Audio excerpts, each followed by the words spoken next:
Bienvenue à vous, pèlerins du web.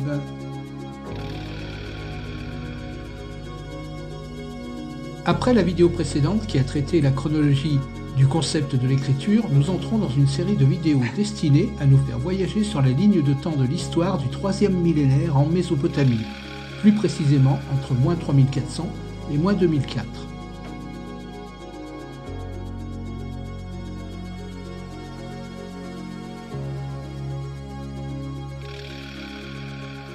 Nous disons bien histoire, ce qui exclut pour le moment le traitement des civilisations qui n'utilisent pas l'écriture. Nous reviendrons vers elles plus tard.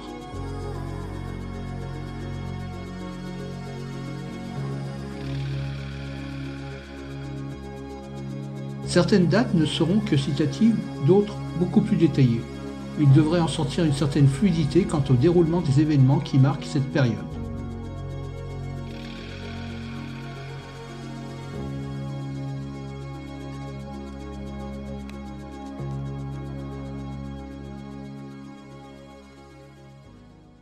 Nous commençons en moins 3900 pour rappeler que c'est le moment pour la bourgade qu'est encore Uruk en basse Mésopotamie d'acquérir son statut de cité. Les éléments de cette transformation ont été donnés dans la deuxième vidéo de la playlist Naissance des dieux. En moins 3700, au pied du Zagros, Suse emboîte le pas d'Uruk et se développe à son tour. Dans la vallée de l'Indus, au Baloutchistan, se termine la période de Mergar. Cette période avait débuté en moins 7000 avec l'introduction de l'agriculture, puis en moins 5500 celle de la céramique, toutes deux manifestement apportées depuis le Proche-Orient. Les populations locales sont des autochtones chasseurs-cueilleurs présents depuis le Paléolithique et non le fruit de migrations étrangères.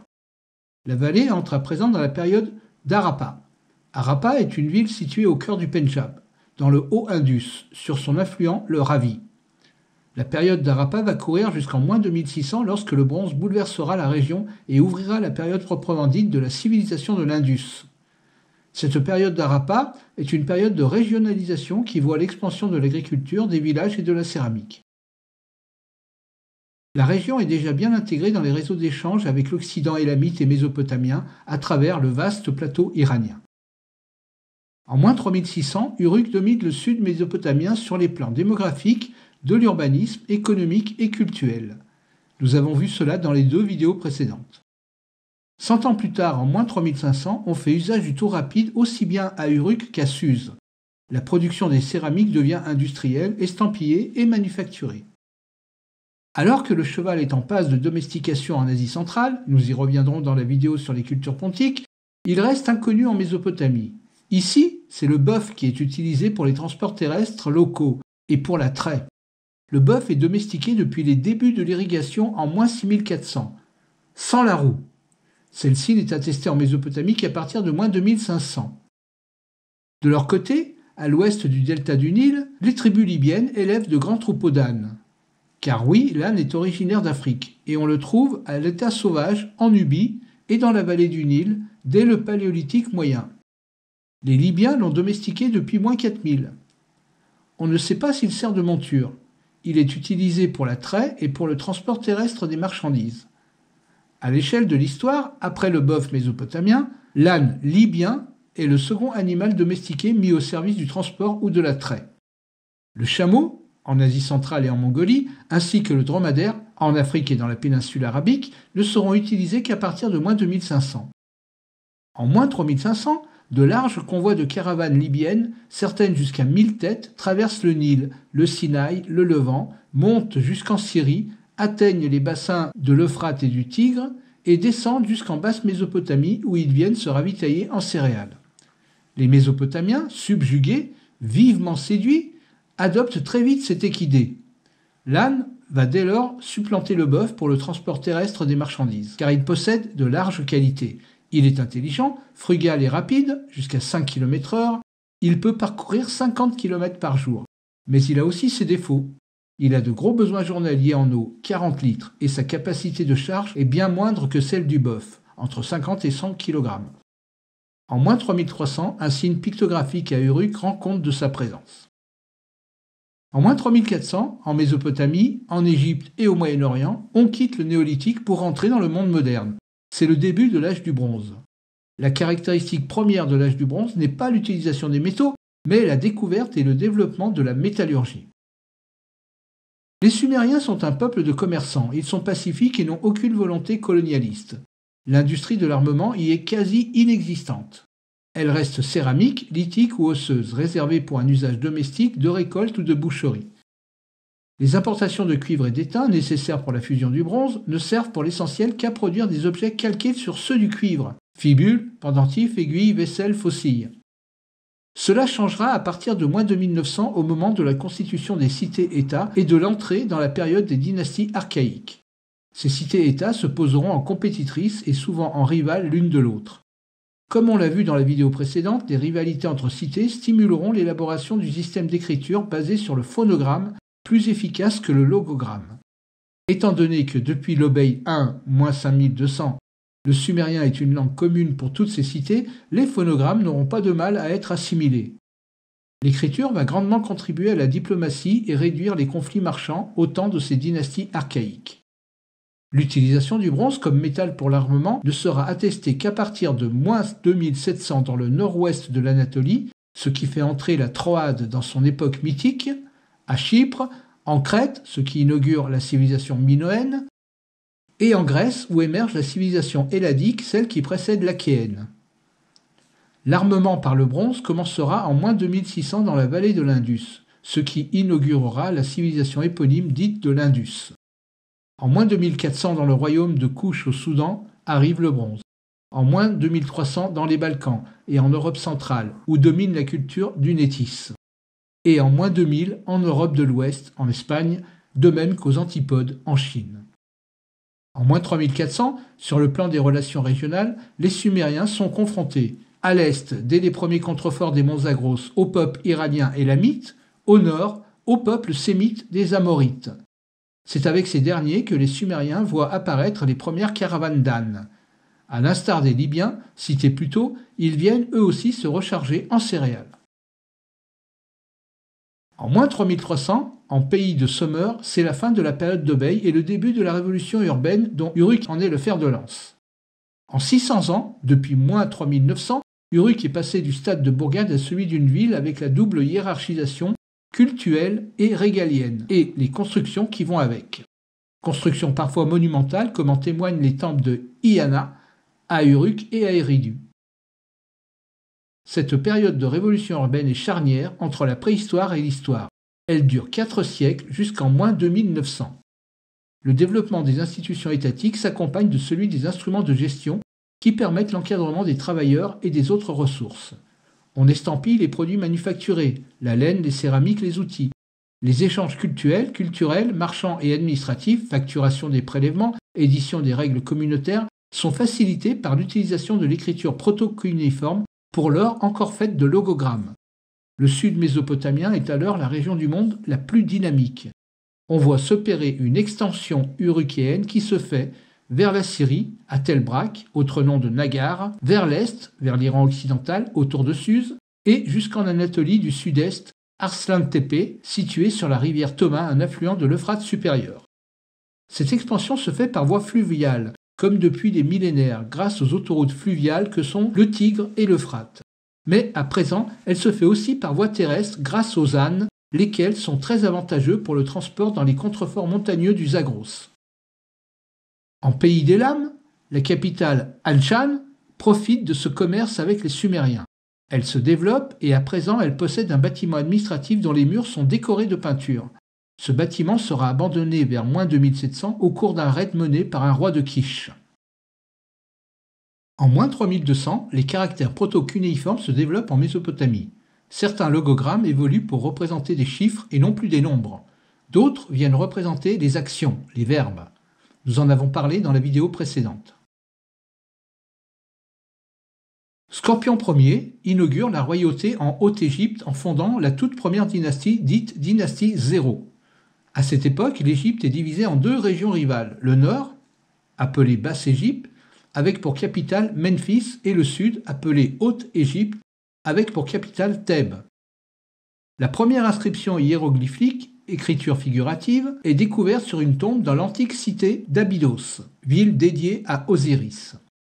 Malgré plusieurs réformes, cette écriture figurative survivra jusqu'en -394. Faite de logogrammes, cette écriture se limitera toujours au domaine où l'esthétique et la valeur magique des mots ont de l'importance, comme dans les formules d'offrande et les fresques funéraires, dans les textes religieux et pour les inscriptions officielles. Cette première écriture égyptienne consiste d'abord en de courtes inscriptions, des énoncés-titres, désignant une localité, un souverain, une bataille, une quantité. Puis, en -2686, sous le règne du roi Djéser, marqué par le développement des pratiques religieuses et des rites funéraires, s'élaboreront des phrases construites de phonogrammes que l'on retrouve essentiellement dans les pyramides. En -3200, dans la vallée de l'Indus apparaît la culture de Kot Diji. En -3100, dans le phare, le haut pays de Malian, berceau de la Perse, Tel est Malian, Anshan, prend l'ascendant sur tout le plateau iranien, jusqu'à Shah-i-Sokhtet dans le Sestan, à l'extrême sud-est de l'Iran, au contact des civilisations de l'Indus. C'est la période dite proto-élamite, généralement considérée comme annonçant les royaumes élamites à venir, bien que pour l'heure il n'y a pas d'argument décisif pour attribuer cette civilisation à des élamites. Une forme d'écriture originale se développe localement, le proto-élamite, en parallèle de la première écriture mésopotamienne. Avec le cunéiforme mésopotamien et les hiéroglyphes égyptiens, le proto-élamite constitue le troisième type d'écriture connu à cette époque. Cette période voit un reflux de l'influence mésopotamienne en Susiane. Au pied de la barrière montagneuse du Zagros qui l'aborde au nord et à l'est, la plaine de la Susiane, aujourd'hui Khuzistan, prolonge en Iran la grande plaine alluviale mésopotamienne. La plaine est drainée par des affluents du Tigre. À partir de -3100, Suse va partager la même culture que le haut pays de Malian, ce qui pourrait indiquer le fait qu'elle passe dans l'orbite d'Anshan. La Susiane apparaît, au cours de son histoire, tantôt comme une excroissance mésopotamienne en Iran, comme par exemple à la fin du 3e millénaire quand elle est tout entière soumise au roi de la 3e dynastie d'Ur, tantôt la marche occidentale de l'empire élamite avec lequel elle a été longtemps confondue. Elle finira comme simple province des empires achénémides, séleucides, parthes et sassanides. L'expansion proto-élamique à partir du phare est similaire à celle que l'on observe pour la basse Mésopotamie depuis Uruk. Cette expansion pourrait être motivée en priorité par des besoins commerciaux, la nécessité de rechercher de nouvelles routes commerciales, en particulier celles à développer vers l'est. Un comptoir est peut-être établi aux confins du plateau iranien, dans le Sestan, au contact du Baloutchistan pakistanais, plus exactement à Shah-i-Sokhtet, aux sources de la rivière Helmand. La ville évoluera entre -3200 et -1800 lorsqu'elle sera incendiée et abandonnée. Le niveau civilisationnel de Shah-et-Sokhten était différent à la fois de celui des peuples de la vallée de l'Indus et de la civilisation mésopotamienne de l'époque. Ses habitants étaient essentiellement agriculteurs ou artisans. On n'y a trouvé aucune arme, ce qui indique une certaine vulnérabilité. À son apogée, vers -2500, Shah-i-Sokhtet s'étendra sur plus de 100 hectares, ce qui en fait une cité antique parmi les plus grandes du monde. Le Sestan donnera les noms Sas ou Saka. Ces noms désigneront de manière assez floue les cavaliers indo-européens qui parlent des langues iraniennes et qui galopent en Asie centrale, dans la steppe eurasienne, depuis qu'ils ont domestiqué le cheval en -3500. Ils évoluent en pasteurs nomades, comme marchands caravaniers, mais aussi comme mercenaires et même comme pillards le long de la route de la soie qui relie l'Europe orientale au monde chinois. Les Sas définissent les branches orientales des peuples scythes, vaste ensemble d'Indo-Européens d'Eurasie centrale mentionnés dans les sources perses sous le nom Saka. Les tablettes proto-élamites retrouvées sur plusieurs sites du plateau iranien sont en effet de nature comptable, voire commerciale. Les conditions de l'effondrement de la civilisation proto-élamite entre -2900 et -2700 restent encore mystérieuses. On ne peut pas considérer que cet effondrement soit le seul fait des guerres avec les cités sumériennes. Le site archéologique de la ville Shah-i-Sokhtet, dans la province du Sestan, s'étend sur 151 hectares, ce qui en fait une cité antique parmi les plus grandes du monde. En -3085, Narmer, égyptien du sud, de la Haute-Égypte, unifie les deux Égyptes et fonde la première dynastie égyptienne, la dynastie Tinnite. En -3000, dans la vallée de l'Indus, la civilisation d'Harappa devient proto-urbaine, à l'instar des régions anatoliennes, égéennes et grecques. Mehrgar, puis Damsdat, voit l'érection de constructions monumentales avec terrasses. Des divinités à cornes sont figurées dans des peintures murales et sur des sceaux. Les agglomérations sont entourées de murailles en terre crue. On fabrique de la poterie aux tours rapides. Les artisans joailliers travaillent le lapis-lazuli, littéralement pierre azur, tandis que les chimistes en extraient le fameux pigment outremer. Ce pigment s'est vendu à prix d'or jusqu'en plus 1814, quand le chimiste et pharmacien Vauquelin ne découvrit la formule d'un pigment identique, synthétisé par hasard dans les fours à soude du procédé Leblanc installé à Saint-Gobain. En moins de 1900, c'est le début des dynasties archaïques en Mésopotamie. La Mésopotamie, de Mésos entre, au milieu de, et Potamos, fleuve, est littéralement le pays entre les fleuves. Elle correspond pour sa plus grande part à l'Irak et à la Syrie actuelle. Elle comprend deux régions topographiques distinctes. D'une part au nord, une région de plateau, zone de culture pluviale, on y pratique plutôt l'élevage ovin, et d'autre part au sud, une région de plaine alluviale, moins arrosée, où l'on pratique une agriculture qui bénéficie d'un système d'irrigation. Cette période archaïque est marquée par la coexistence et souvent la confrontation de plusieurs petits royaumes citadins nommés couramment cités-États. Du point de vue culturel, ces différentes entités politiques sont relativement homogènes. Elles participent à l'élaboration d'une civilisation brillante qui rayonne sur une grande partie du Moyen-Orient. Les plus influentes sont les cités du pays de Sumer, Uruk, Ur, Huma, Nippur, situées à l'extrême sud de la Mésopotamie.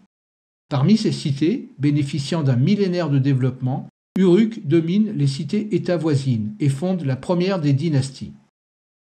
Le pays de Sumer est bordé au nord par des entités sémites. Ces peuples sémites couvrent une grande partie de la Mésopotamie et de la Syrie. Ils constituent des cités d'importance, Kish, Mari, Ebla, Nagar, Tel Brak. Mari, sur le Moyen-Euphrate, est une ville très active sur le plan de l'artisanat. En moins 2900, elle entame sa première époque, qui va durer jusqu'en moins 2550, et entretient des réseaux d'échanges à longue distance. Parmi les cités du sud, il faut également positionner Lagash. Le pays de Sumer n'est donc pas seul. Il n'est pas plus dominateur, mais par contre très influent. Ses structures politiques et sociales complexes et son système d'écriture sont partagés par les régions alentours. Avec Sumer, elle participe à des circuits d'échanges matériels et immatériels sur tout le Proche-Orient. En Haute-Mésopotamie et en Syrie, des États archaïques proches de ceux de Mésopotamie méridionale ont été identifiés. Ils présentent des particularismes qui font qu'ils ne peuvent pas être réduits au seul rôle de périphérie dominée. De même, la partie occidentale du plateau iranien, moins bien connue, semble dans une situation identique. C'est au moins le cas de la Susiane. Les régions des rives du golfe Persique intègrent aussi les réseaux d'échanges interrégionaux, alors qu'elles les évitaient auparavant. Elles connaissent dès lors un développement marqué. A contrario, le Levant et l'Anatolie restent en marge du système mésopotamien, tout au long de la période archaïque, même s'ils prennent part à des échanges de biens. En ce qui concerne l'Égypte, plus éloignée encore, celle-ci reste surtout en relation avec la Palestine et la Syrie, et peu avec la Mésopotamie. Les dynasties archaïques sumériennes perdureront 560 ans jusqu'à l'annexion de la Mésopotamie entière par l'Akkadien Sargon en moins 2340. En moins 2800 commence une rivalité entre deux villes d'origine ethnique différente, Uruk d'ethnie sumérienne et Kish d'ethnie amorite sémite. Pendant les 2 siècles qui suivent, la domination urukienne se confirme. Uruk est alors dirigé par une deuxième dynastie. Meshkian-Gasher, le fondateur de cette deuxième dynastie, est présenté dans la liste royale sumérienne comme le fils du dieu soleil Utu. Il a régné au temple de Iana, le sanctuaire de la cité d'Uruk. Iana deviendra la résidence d'Ishtar et d'Anu au temps des Babyloniens. Ishtar, déesse sémite, sera l'Iana des futurs Akkadiens, Babyloniens et Assyriens. Symbole de la femme associée à la planète Vénus, Iana, Ishtar, est apte à l'amour et à la guerre. Son appui est nécessaire pour régner sur un royaume. Anu, en akkadien, An en sumérien, est le dieu du ciel, de la fleur et de la pluie. C'est le père des dieux, notamment le père d'Enlil et d'Enki. Il juge les criminels et donc il est le garant du pouvoir. Il sera progressivement supplanté par Enlil par les Sumériens, puis sera dénommé Marduk chez les Babyloniens, jusqu'à être relégué à un rôle de métaphore pour désigner les cieux. On attribue souvent cette chute du Père des dieux au déclin de la ville d'Uruk, son lieu de culte principal. Le successeur de Meshkian-Gacher est Emerkar. Lui est présenté comme roi d'Uruk. La mythologie affirme qu'il en aurait été le bâtisseur. Serait-ce donc lui le fameux Caïn ? Son fils, Lugalbanda, règne ensuite.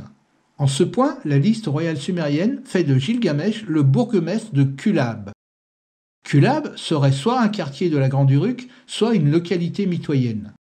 Emerkar et Lugalbanda luttent contre la cité d'Arata, un royaume fabuleux et imaginaire situé vers l'Iran actuel, regorgeant dans ses coffres de lapis-lazuli.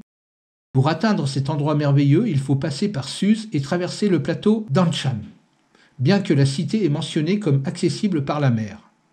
Elle reste suffisamment proche par voie de terre pour qu'une armée sumérienne y parvienne et la prenne 100 ans plus tard, en moins de 1700. Ce haut fait d'armes est historique. On le doit à Enm-Baragesi, roi de Kish. Il suggère que la fabuleuse Arata puisse être Anshan, dans le haut pays de Malian, berceau de la Perse. La raison de la rivalité entre Uruk et Arata est l'attribution de la paternité d'Iana. Cette rivalité est mythique. Les affrontements se font parfois par sorciers interposés.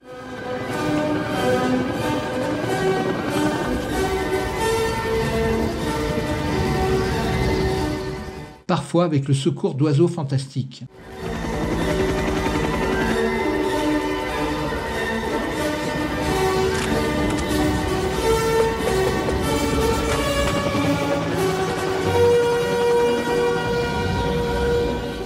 L'Iana d'Uruk finit par s'imposer.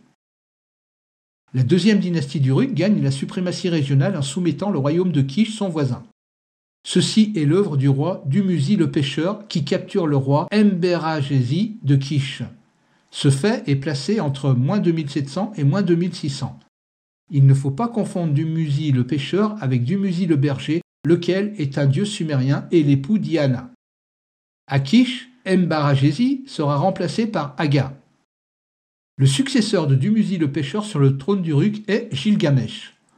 Il existe une théorie qui veut que Gilgamesh n'ait jamais été roi d'Uruk, mais seulement d'un de ses quartiers, Kulab.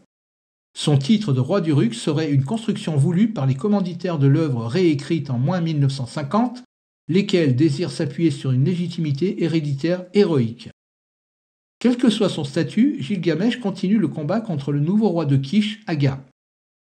En moins 2585, Gilgamesh défait son rival Aga, ce qui est commémoré à Uruk comme la fin du royaume de Kish.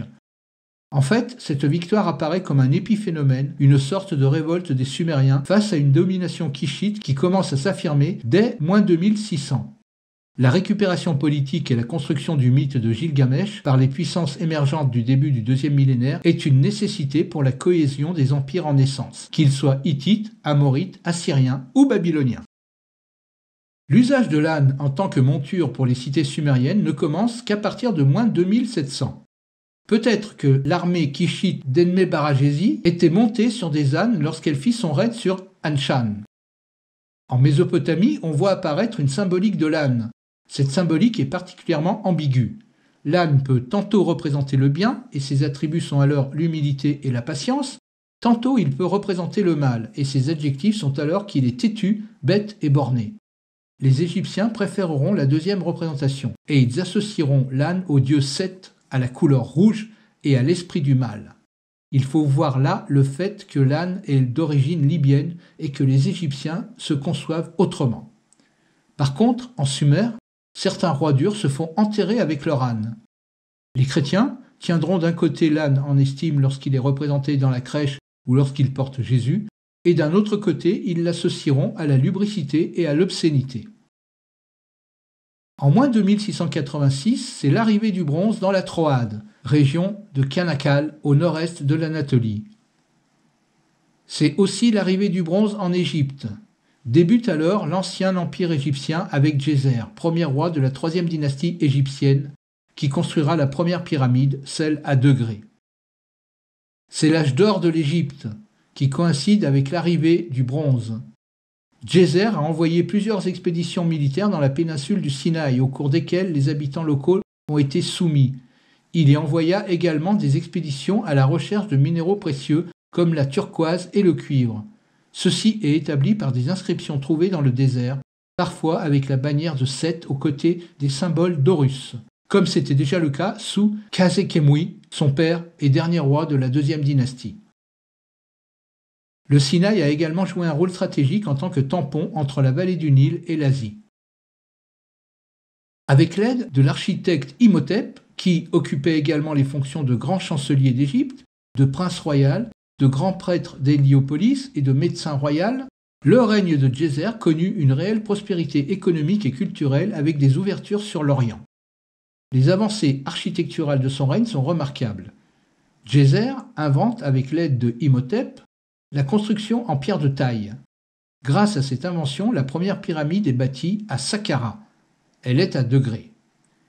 Imhotep a effectivement choisi la pierre pour ses monuments destinés à l'éternité. Dans ce complexe funéraire a été découverte la plus ancienne statue égyptienne grandeur nature connue, une statue peinte de Djéser placée dans le Serdab, le musée égyptien du Caire. Imhotep aurait aussi réformé l'écriture en faisant passer les hiéroglyphes des logogrammes au phonogramme. Il est aussi connu que le médecin grec Esculape. Les chercheurs modernes pensent que l'esculape identifié par les Grecs et les Romains correspond à Imhotep. En moins de 1600, d'après la liste royale sumérienne, écrite postérieurement, Kish, ville sémite, a exercé la royauté sur la Mésopotamie juste après le déluge. Si on veut extrapoler à partir de cette liste, un déluge se serait produit autour de moins de 2600 et aurait déstabilisé les cités sumériennes, spécialement la ville d'Uruk qui voit sa domination locale s'effondrer. À accepter cette vision des choses, on est amené à penser que ce déluge serait dû à une crue phénoménale des deux grands fleuves et qu'elle aurait causé de gros dommages sur les cités du sud mésopotamien. Toujours est-il que Kish commence à rayonner sur le pays de Sumer à partir de moins de 1600. Kish est gouverné depuis un moment par une dynastie semi-légendaire. Parmi les 23 rois de cette dynastie semi-légendaire, Etana, Enmebaragesi et Aga sont particulièrement importants. Le premier, Etana, est le héros d'un mythe sumérien. Il est le pasteur qui est monté au ciel et qui a mis de l'ordre dans tous les pays. Ce même texte lui attribue un règne d'une durée de 1500 ans. Le second, Enmebaragesi, à qui au début de son règne la liste attribue une victoire contre l'Élam, est l'un des premiers rois mésopotamiens à être attesté historiquement par des sources épigraphiques, puisqu'on a retrouvé à Nippur 2 vases portant son nom. Ces vases ont été datés au carbone 14 de moins 2700. Quant à son fils Aga, il est connu par la légende pour avoir perdu une bataille contre le héros d'Uruk Gilgamesh. Aga est le dernier roi de la dynastie, puisque Kish se fait, selon la même liste, supplanter par Iana d'Uruk, et Gilgamesh n'est pas cité. Kish, la sémite, a eu une grande importance au début de l'histoire mésopotamienne. Certains de ses souverains ont exercé une sorte de domination, au moins théorique, sur les autres rois du sud mésopotamien. Comme l'atteste le fait que le roi Kishite de la première dynastie suivante, Mésilim, ait arbitré un conflit frontalier entre Huma et Lagash vers moins 2600. Les souverains de Kish sont parés du titre de Lugal, qui signifie roi, tandis que les souverains voisins se nomment En ou Enzi. Le titre de Lugal, roi, sera repris par des souverains d'autres cités en raison de son prestige, puisqu'il paraît signifier que celui qui le porte exerce la domination sur la basse Mésopotamie. Il y a donc de moins 2600 à moins 2340 une prééminence de Kish sur les autres cités de cette région, qu'elles soient politiques ou symboliques. Cela prendra fin avec l'unification de la basse Mésopotamie par Sargon d'Akkad en moins 2340. En moins 2600, c'est aussi la première phase de l'histoire élamite dite période paléo-élamite. Elle dure en gros de moins 2600 à moins 1500. Durant ce millénaire, plusieurs entités politiques se partagent le sud-ouest iranien et tous peuvent être caractérisés comme élamites. L'influence des royaumes mésopotamiens et leurs tentatives d'expansion vers le plateau iranien jouent sans doute un grand rôle dans l'affirmation progressive de royaumes locaux à vocation d'hégémonie sur l'Élam. Plusieurs dynasties sont considérées comme dirigeant ce pays. De moins 2600 à moins 2200, c'est la dynastie Awan, installée au nord de Suse.